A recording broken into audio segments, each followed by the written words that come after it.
Pentakosta ketiga. Apa yang dimaksud dengan Pentakosta ketiga? 1. Pentakosta ketiga adalah pencurahan Roh Kudus yang dahsyat di zaman now, melebihi yang terjadi di Azusa Street. 2. Pentakosta ketiga akan mengakibatkan penuaian jiwa yang terbesar dan yang terakhir sebelum Tuhan Yesus datang kembali. 3. Pentakosta ketiga akan membangkitkan generasi Yeremia, yaitu anak-anak muda yang dipenuhi Roh Kudus, cinta mati-matian kepada Tuhan Yesus, tidak kompromi terhadap dosa, dan akan bergerak untuk memenangkan jiwa. 4. Pentakosta ketiga lahir di Indonesia yang bergerak ke bangsa-bangsa.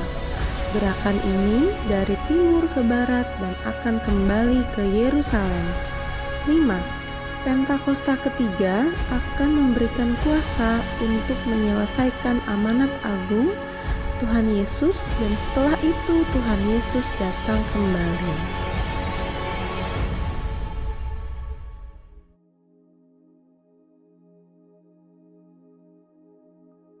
Shalom semuanya. Tema edisi Voice of Pentecost hari ini adalah berjalan di dalam roh, belajar dari Filipus. Kita akan melihat contoh dan ciri-ciri orang yang hidup di dalam roh dari kehidupan Filipus yang mengalami pertumbuhan rohani oleh karena ketaatan dan kesetiaannya dalam mengikuti firman serta tuntunan Roh Kudus. Ciri pertama orang yang hidup di dalam roh adalah mereka penuh dengan hikmat. Filipus adalah salah seorang diaken yang diangkat untuk pelayanan meja. Salah satu syarat yang dibutuhkan untuk posisi tersebut adalah kepenuhan Roh Kudus, yang artinya Filipus hidup dalam kepenuhan roh pada saat itu. Hal ini penting bagi orang percaya karena orang yang dipenuhi Roh Kudus akan menjadi orang yang efektif di dalam pelayanan sesuai dengan kebutuhan yang ada. Ketika hikmat diperlukan, maka Roh Kudus akan mengaruniakan. Ketika keberanian diperlukan, hal itu pun akan disediakan. Ketika kuasa kesembuhan atau mengusir roh jahat diperlukan, maka kuasa itu juga akan dinyatakan. Ketika kita penuh dengan hikmat, Roh Kudus akan menuntun dan membimbing kita sehingga apapun yang kita perbuat akan dibuatnya berhasil dan sesuai dengan rencananya. Ciri kedua orang yang hidup di dalam roh adalah mereka memberitakan Injil dengan kuasa. Setelah Stefanus dirajam oleh orang-orang di Yerusalem, aniaya yang lebih luas mulai terjadi di kalangan murid-murid Tuhan Yesus. Dan banyak dari mereka yang melarikan diri keluar Yerusalem, termasuk Filipus. Kisah Para Rasul 8 ayat 5 menceritakan bagaimana Filipus pergi ke suatu kota di Samaria untuk memberitakan Injil di sana. Saya percaya karena Filipus bergaul karib dengan Tuhan, dia terus merasakan dorongan dari Roh Kudus untuk memberitakan keselamatan bagi orang lain di setiap kesempatan yang ada. Hal tersebut merupakan karya Roh Kudus dalam hati orang percaya. Singkat cerita, orang-orang di Samaria percaya kepada berita yang disampaikan oleh Filipus. Mereka membuka hati dan Roh Kudus pun bekerja dan menjamah setiap orang yang mendengar hingga hati mereka berbalik kepada Tuhan. Dalam pemberitaan Injil itu juga terjadi manifestasi kuasa Allah dengan kesembuhan dan kelepasan yang luar biasa. Banyak orang dilepaskan dari roh-roh jahat dan disembuhkan, termasuk yang lumpuh dan timpang. Kuasa Roh Kudus dinyatakan secara luar biasa. Hal ini menggenapi apa yang Tuhan Yesus katakan bahwa tanda-tanda heran dan mujizat akan terjadi di dalam pelayanan murid-murid Tuhan Yesus. Melalui kejadian ini, kita bisa melihat bahwa Filipus yang bergaul intim dengan Tuhan dipakai menjadi alat Tuhan yang efektif dalam membawa Injil keselamatan. Kuasa Tuhan sungguh dinyatakan bagi orang-orang yang bergaul intim dengan Roh Kudus. Ciri ketiga orang yang hidup di dalam roh adalah mereka mentaati Tuhan dengan segenap hati. Suatu hari ketika Filipus sedang di tengah pelayanan yang terus berkembang di Samaria, Tuhan mengutus satu malaikat untuk membawa pesan untuk dia. Kisah Para Rasul 8 ayat 26 berkata, "Kemudian berkatalah seorang malaikat Tuhan kepada Filipus. Katanya, bangunlah dan berangkatlah ke sebelah selatan, menurut jalan yang turun dari Yerusalem ke Gaza. Jalan itu jalan yang sunyi."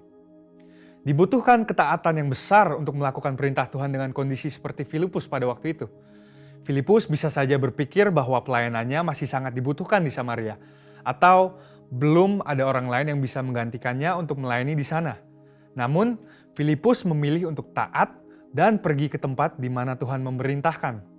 Tanpa diketahuinya, ternyata saat itu ada seorang bendahara kerajaan dari Ethiopia yang sedang dalam perjalanan pulang ke negaranya.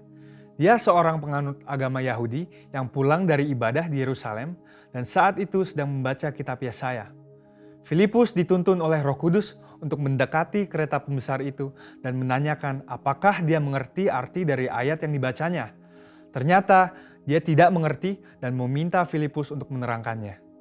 Dia menggunakan kesempatan ini untuk memberitakan Injil dan bendahara tersebut pun akhirnya percaya dan dibaptis. Ini adalah contoh bahwa seringkali Roh Kudus akan mendorong kita untuk melakukan hal-hal yang mungkin tidak bisa kita mengerti. Dan dalam situasi seperti ini yang dibutuhkan dari kita hanyalah ketaatan.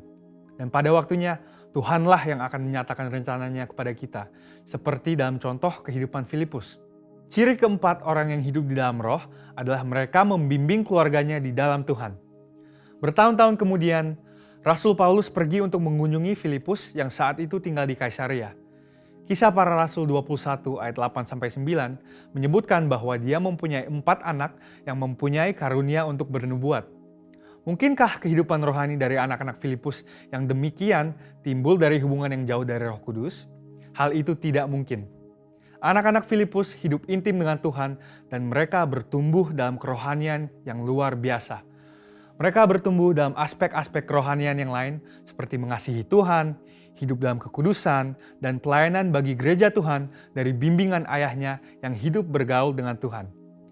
Kesimpulannya adalah bahwa iman kita tidak akan berkembang dengan sehat jika kita tidak mengandalkan firman Tuhan dan Roh Kudus. Sebab kehidupan yang intim dengan Tuhan harus dibangun secara intensional dan harus disertai dengan disiplin rohani dan hati yang lembut sehingga orang lain pun bisa merasakan dampak dari kuasa Roh Kudus melalui kehidupan kita. Saudara, untuk penjelasan lebih lengkapnya dari tim teologi kami, jangan lupa buka link yang ada di atas atau scan QR Code yang tersedia. Salam integritas, Tuhan Yesus memberkati.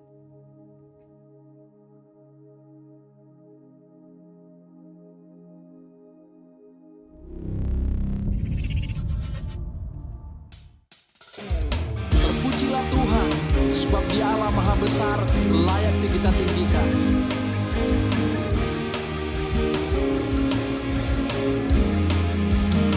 Angkat suaramu, come on. Tuhanku Maha Besar, Tuhanku Maha Kuasa, Raja segala raja.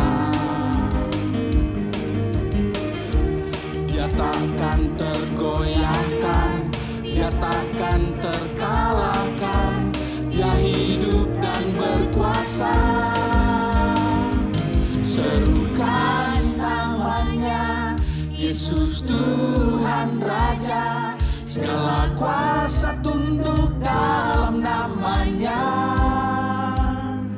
Dia luar biasa, perkasa mulia, Yesus nama di atas segala nama. Lebih lagi kita mau bersorak bagi Tuhan. Yes. Glory bagi namamu Tuhan. Mari dengan segenap hati kita mau nyanyikan pujian ini ya. Katakan.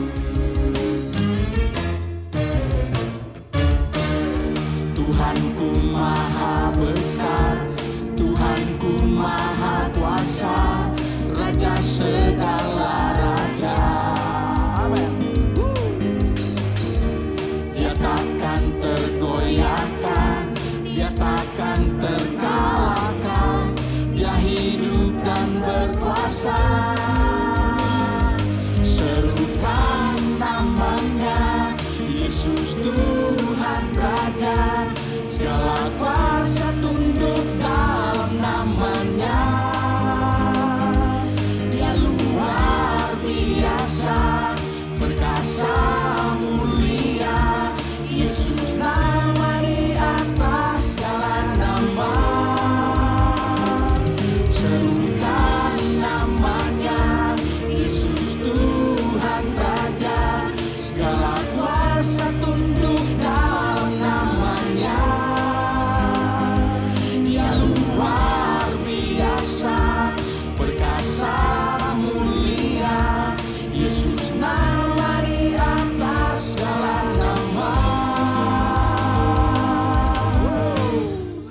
dahsyat dan luar biasa bagi setiap orang yang percaya. Amin.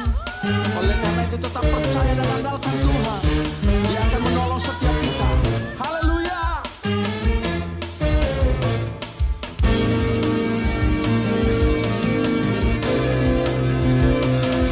Serukan namanya, Yesus Tuhan Raja. Segala kuasa tunduk dalam namanya. Dia luar biasa, perkasa mulia. Yesus nama di atas segala nama. Yesus nama, Yesus nama di atas segala nama. Yesus nama di atas segala nama.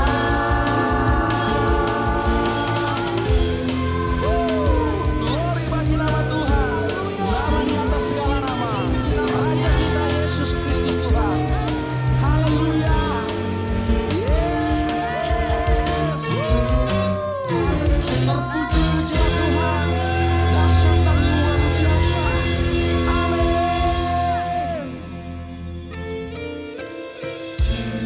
Sebab ajaib dan besar perbuatan-Mu atas setiap kami umat-Mu ya Tuhan. Oleh karena itu Bapa, dengan segenap hati kami naikkan syukur di hadapan-Mu saat ini. Kami membawa sembah kami kepadamu Tuhan. Oh, mari angkat suaramu, nyanyikan pujian ini.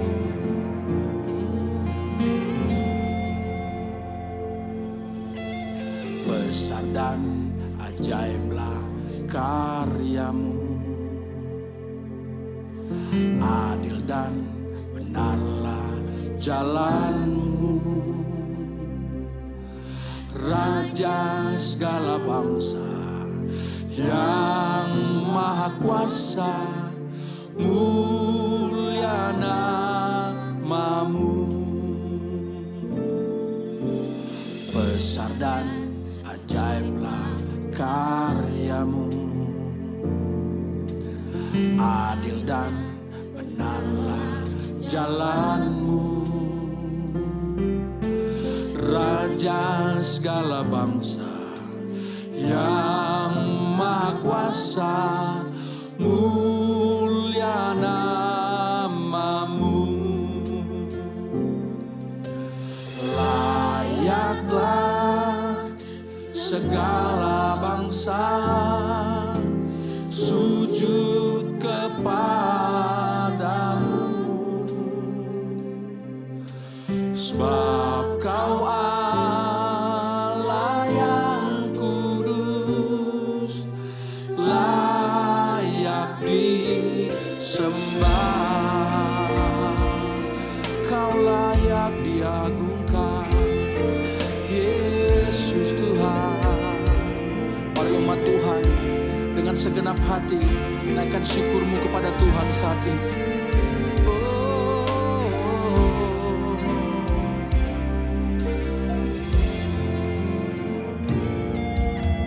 Besar dan ajaiblah karyamu, amin.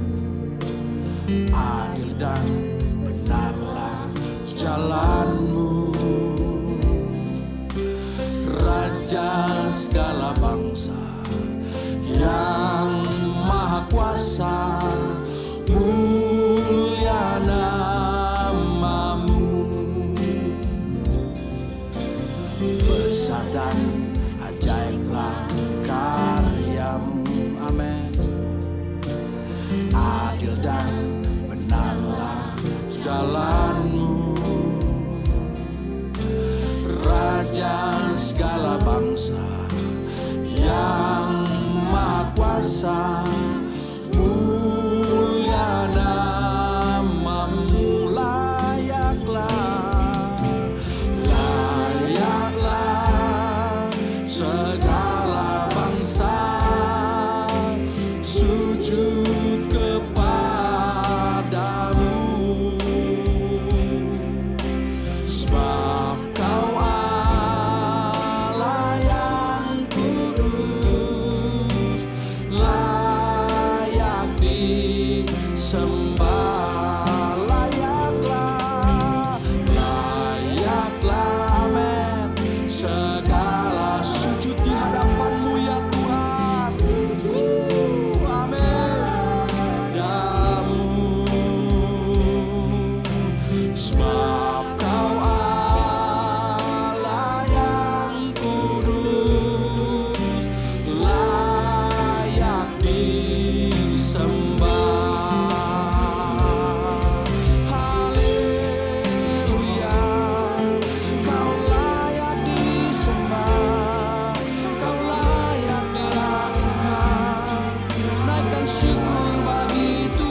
Kudus, kuduslah, kuduslah Tuhan.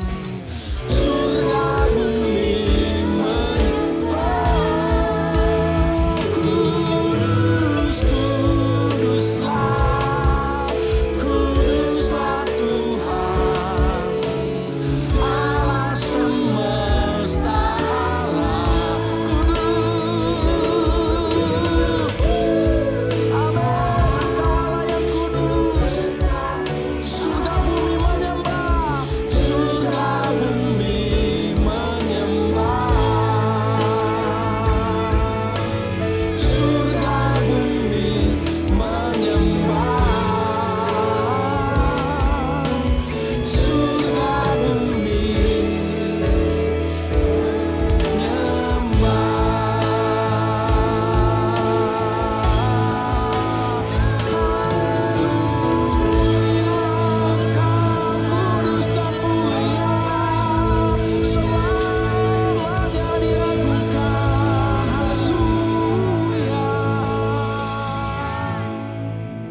Shalom Bapak Ibu Saudara yang dikasihi Tuhan Yesus.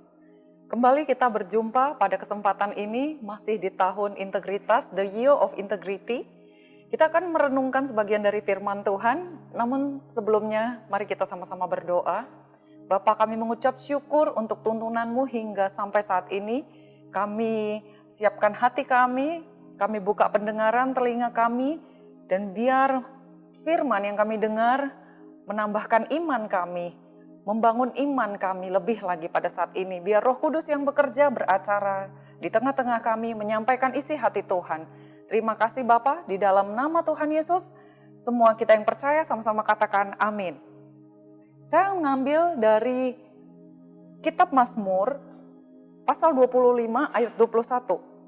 Di sana dikatakan, ketulusan dalam King James Version-nya, integrity, ya integritas, dan kejujuran, uprightness, kiranya mengawal aku, sebab aku menanti-nantikan Engkau.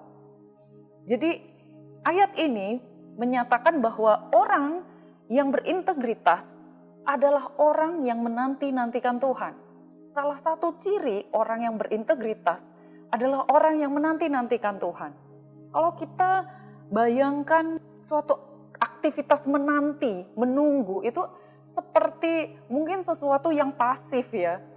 Duduk menunggu di ruang dokter atau ngantri ya, sambil menunggu, sambil duduk atau sambil berdiri. Sesuatu yang pasif dan membosankan mungkin. Tetapi apa yang kata-kata dalam ayat ini, menanti-nantikan, ini adalah sebuah kata yang aktif, agresif, dan proaktif ya. Kenapa? Karena dalam bahasa aslinya, dalam bahasa Ibrani, menantikan di sini artinya kawau. Ya, kawau itu artinya berjalinan, twist like a rope, ya, berpilinan seperti sebuah tali tambang. Tali tambang itu bukan hanya dari seutas tali, tapi dia dari tali yang banyak jumlahnya, yang saling berpilin-pilinan sehingga kuat, ya. Dan dia seperti satu kesatuan. Nah, itu yang disebut dengan kawau. Dia berpilin-pilinan. Jadi ketika kita menanti-nantikan Tuhan, artinya kita sedang berjalinan dengan Tuhan begitu erat sampai menyatu. Ya, jadi karakter Tuhan adalah karakter kita. Dan yang kemudian arti kedua adalah strong, kekuatan. Waktu kita membawa karakter Kristus di dalam hidup kita, kita menjadi lebih kuat. Firman Tuhan katakan Mazmur 27 ayat 14, nantikanlah Tuhan, kuatkan dan teguhkanlah hatimu, ya nantikanlah Tuhan. Bahasa version King James-nya dikatakan, wait on the Lord, be of good courage, and He shall strengthen thine heart. Wait, I say, on the Lord. Jadi di sana dikatakan, He shall strengthen thine heart. Artinya, Dia yang akan menguatkan kita. Ketika kita menanti-nantikan Dia yang akan menguatkan kita.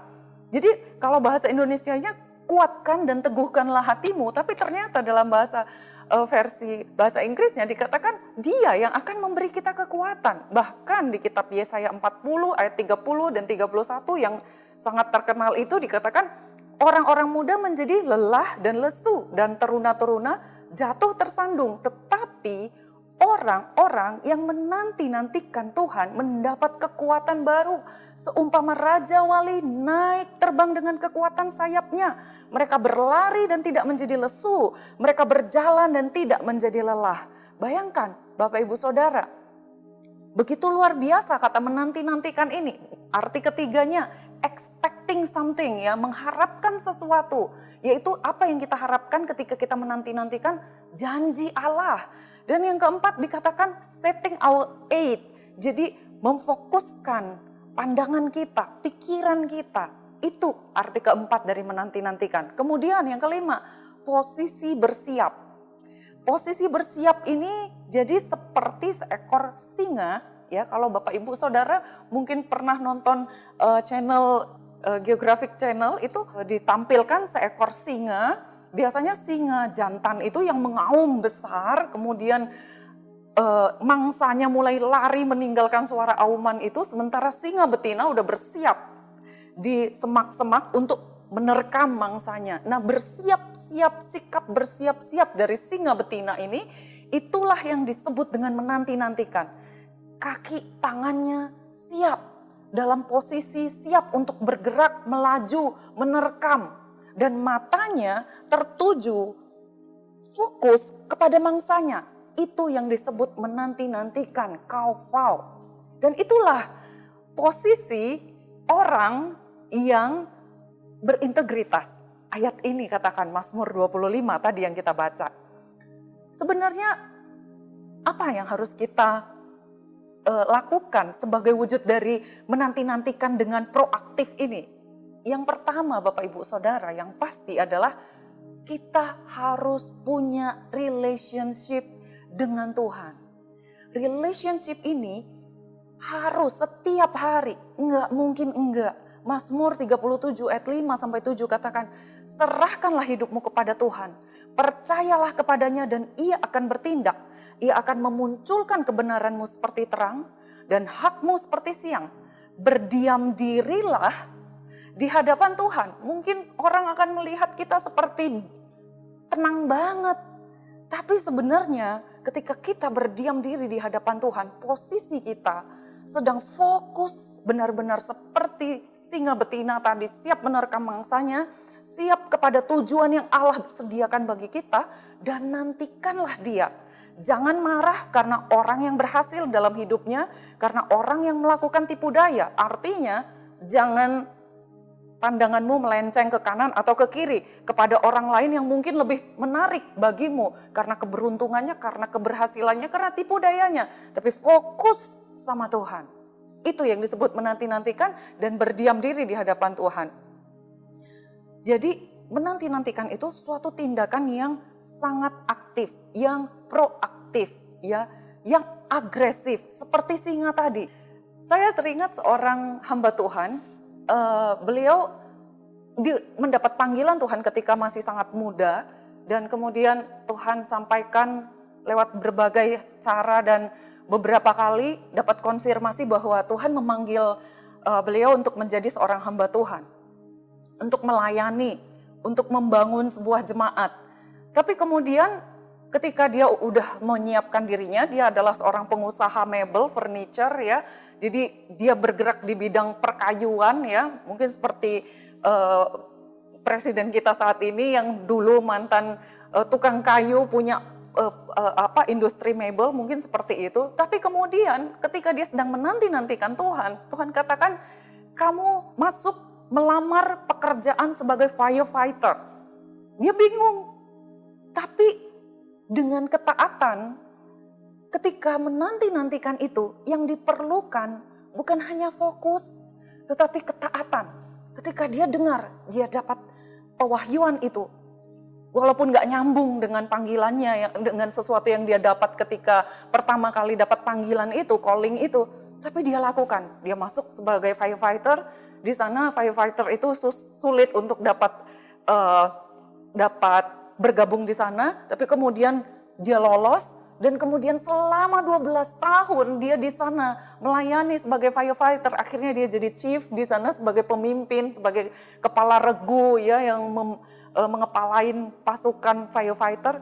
Baru kemudian Tuhan katakan setelah 12 tahun kamu keluar, bangun jemaat. Kemudian Tuhan bawa banyak orang untuk menjadi ikut bergabung dalam gerejanya. Dia juga bingung, 12 tahun jadi firefighter, apa hubungannya dengan panggilan sebagai hamba Tuhan? Dan dia mulai menyadari, selama 12 tahun itu Tuhan sedang melakukan preparation.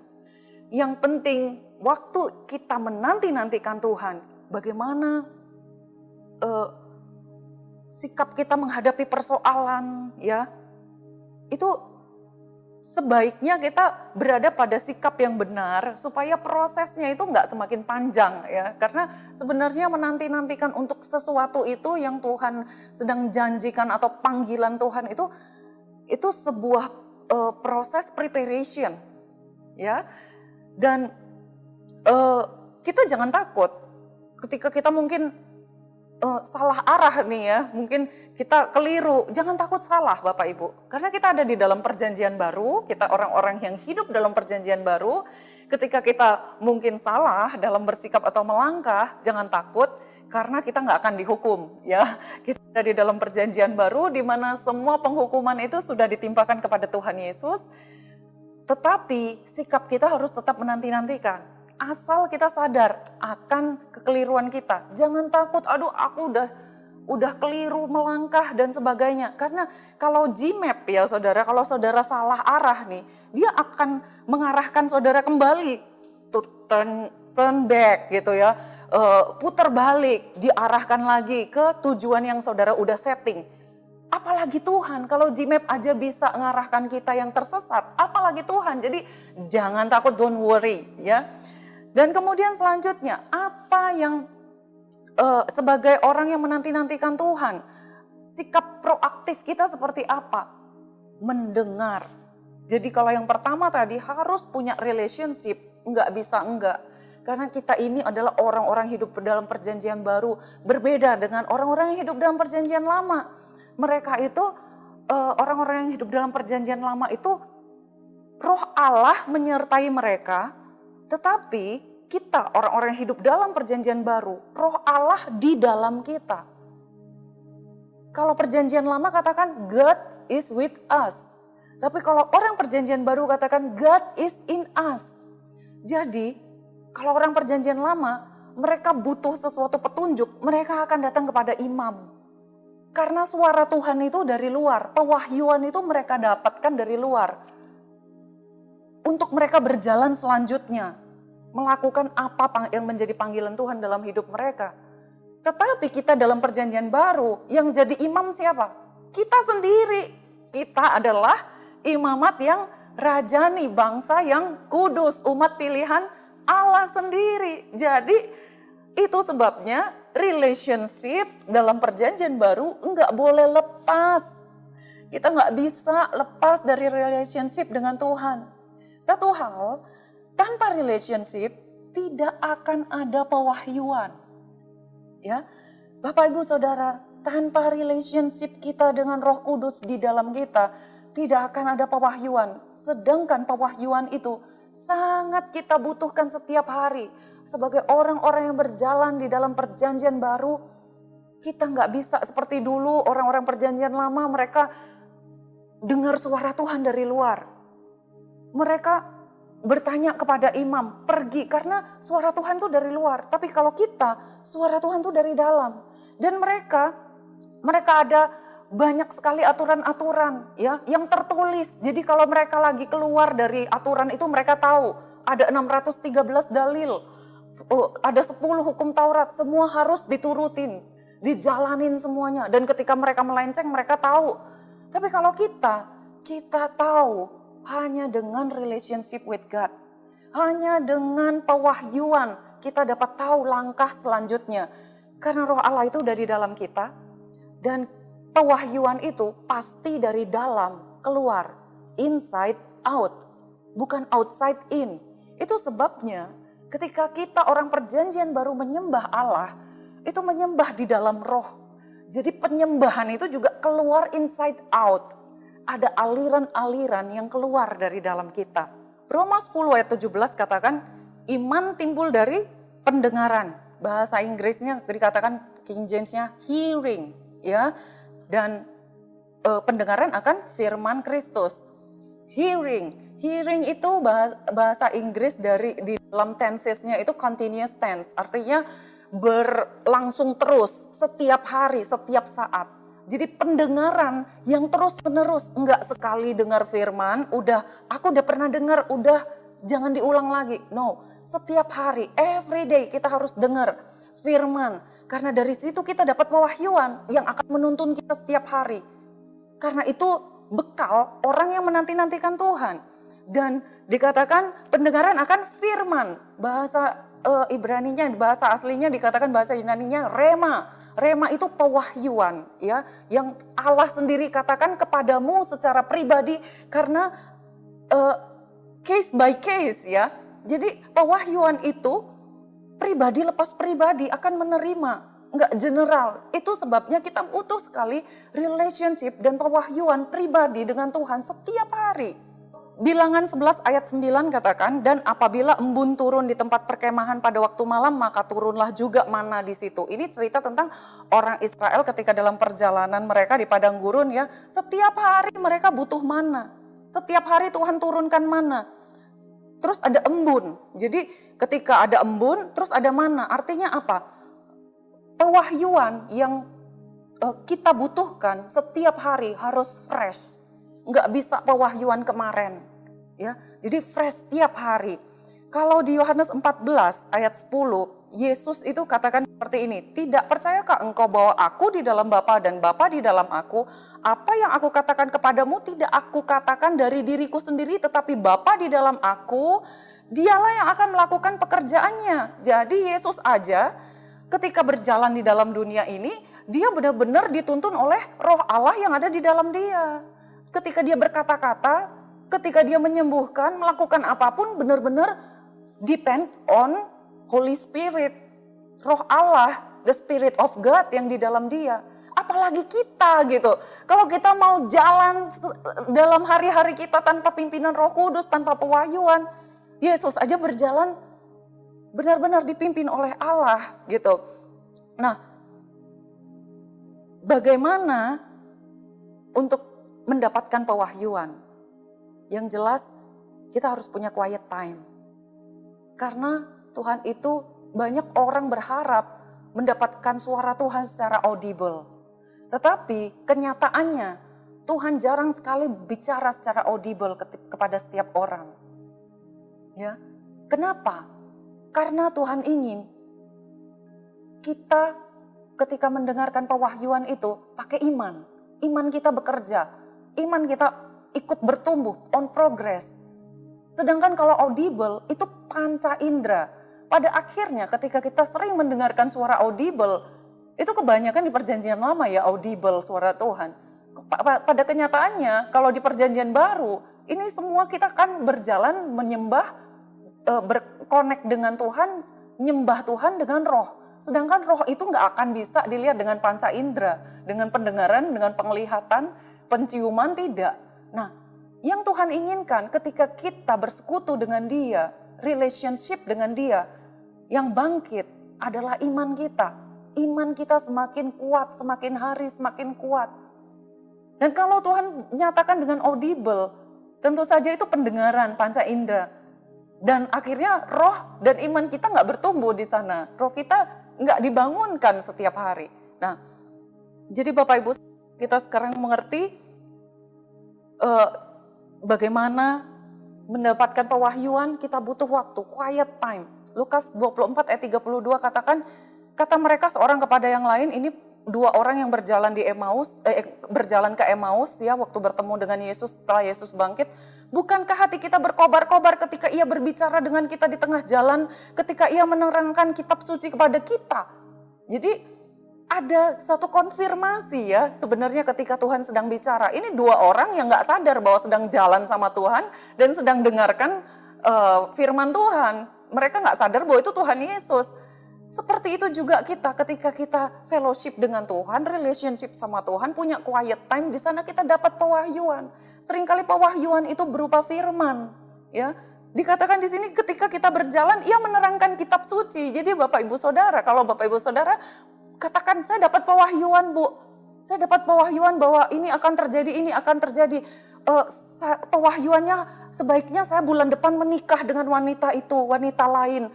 Padahal dia punya istri, itu nggak sesuai dengan kitab suci. Pasti itu bukan pewahyuan dari Tuhan, itu keinginan dagingnya. Jadi kita akan tahu itu pewahyuan dari Tuhan atau keinginan daging kita. Kalau pewahyuan itu kita dapat, seturut nggak dengan firman? Bagaimana hati kita, roh kita berkobar-kobar nggak seperti kedua orang yang berjalan di Emmaus ini? Ada konfirmasi-konfirmasi lewat firman Tuhan, itu yang sering terjadi ketika kita dapat pewahyuan. Baik Bapak Ibu Saudara, apa yang sudah kita bicarakan baru saja, kita renungkan sama-sama. Saya ambil kesimpulan yang pertama, orang yang berintegritas adalah orang yang menanti-nantikan Tuhan. Menantikan Tuhan adalah tindakan yang proaktif, bukan yang pasif. Yang ketiga, cara kita menantikan Tuhan, jaga relationship tiap hari dengan Tuhan. Depend on Him, ya. Jangan bosan-bosan. Dan percayalah Tuhan suka waktu kita benar-benar bergantung sama Dia, punya relationship setiap hari. Apapun kasus yang sedang kita hadapi, masalah yang kita sedang hadapi, keadaan kita, datang sama Tuhan, bicara sama Dia, Dia suka. Dia mengasihi kita, Dia cinta kita, dan Dia suka punya waktu ketika kita banyak bicara sama Dia, menyatakan isi hati kita, Dia suka akan hal itu. Jangan pernah berpikir Tuhan bosan akan doa-doa kita, bukan. Bicara sama Tuhan, komunikasikan sama Tuhan, senantiasa minta pewahyuan setiap hari. Pewahyuan yang fresh, seperti mana yang fresh, seperti mana yang datang dengan embun, segar setiap hari untuk menuntun kita menjalani hari-hari kita. Dan ketahuilah bahwa Tuhan bukan Allah yang berpola, bukan Allah yang bersifat agamawi dan punya formulasi setiap hari dan setiap saat pada masalah yang sama, artinya jawabannya sama. Bukan, Tuhan suka ketika dalam segala keadaan, walaupun itu sama, walaupun itu situasi yang mirip, kita selalu datang dan depend on Him. Seperti Tuhan Yesus, Dia selalu bergantung dengan roh Allah yang ada di dalam Dia ketika Dia berjalan di dalam dunia ini. Tuhan Yesus memberkati kita semuanya dengan pemberitaan firman ini. Mari kita tutup, kita sama-sama berdoa. Bapa, kami mengucap syukur Engkau sudah menerangi pikiran kami, bagaimana menanti-nantikan Engkau Tuhan, bagaimana hidup menjadi orang yang berintegritas dengan cara menanti-nantikan Engkau. Ajar kami setiap hari berjalan di dalam roh-Mu, punya relationship dengan Engkau Tuhan, dapat pewahyuan setiap hari, melangkah setiap hari bersama dengan roh-Mu, seperti Yesus. Terima kasih Tuhan, terima kasih seperti Raja Daud. Keberhasilan demi keberhasilan yang besar dia lalui, dia peroleh karena ketergantungannya dengan Tuhan. Relationship-nya yang begitu luar biasa, dekat setiap hari, setiap saat dengan Tuhan. Kami ingin Tuhan menjalani tahun ini dengan menanti-nantikan Engkau. Di dalam nama Tuhan Yesus, semua kita yang percaya sama-sama katakan amin. Tuhan Yesus memberkati kita semua. Ajaib yang luar biasa bagi kita. Mari umat Tuhan kita mau bersorak bagi Dia. Lebih lagi naikkan syukurmu kepada Tuhan. Nyanyikan pujian dengan segenap hati. Katakan, berkuasa di bumi di surga. Amin. Bertahta dalam kemuliaan. Dialah Tuhan Allah kita. Namanya berkuasa, pembebas umatnya. Betapa hebat, betapa kuat, dahsyatnya Allah kita. Dia berjaya atas semua perbuatannya. Betapa hebat, betapa hebat, betapa kuat, dahsyatnya Allah kita. Amin. Dia ternama Yesus Raja segala raja, Tuhan Allah kita. Yesus nama di atas segala nama, Raja di atas segala raja. Dia Allah yang berkuasa di bumi dan di surga. Dengan segenap hati nyanyikan pujian ini. Katakan, berkuasa di bumi di surga. Amin. Bertahta dalam kemuliaan. Oh, Dialah Tuhan Allah kita, namanya berkuasa, pembebas umatnya. Betapa hebat, betapa kuat dahsyatnya Allah kita. Dia berjaya atas semua perbuatannya. Betapa hebat, betapa kuat dahsyatnya Allah kita. Dia ternama Yesus Raja segala raja. Tuhan Allah. Haleluya.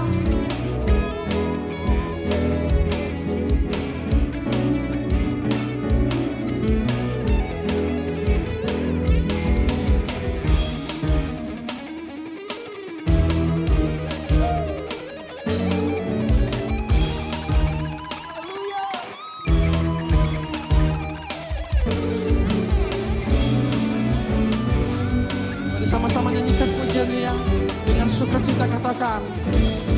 Betapa hebat, betapa kuat dahsyatnya Allah kita. Dia berjaya atas semua perbuatannya. Betapa hebat, betapa kuat dahsyatnya Allah kita. Dia ternama Yesus Raja segala raja. Betapa hebat, betapa kuat dahsyatnya Allah kita. Dia berjaya atas semua perbuatannya. Amin.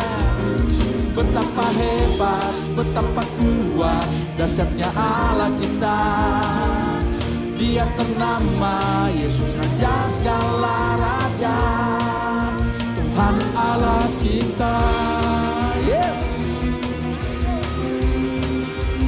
Tuhan Allah kita, Tuhan Allah kita, Tuhan Allah kita. Haleluya.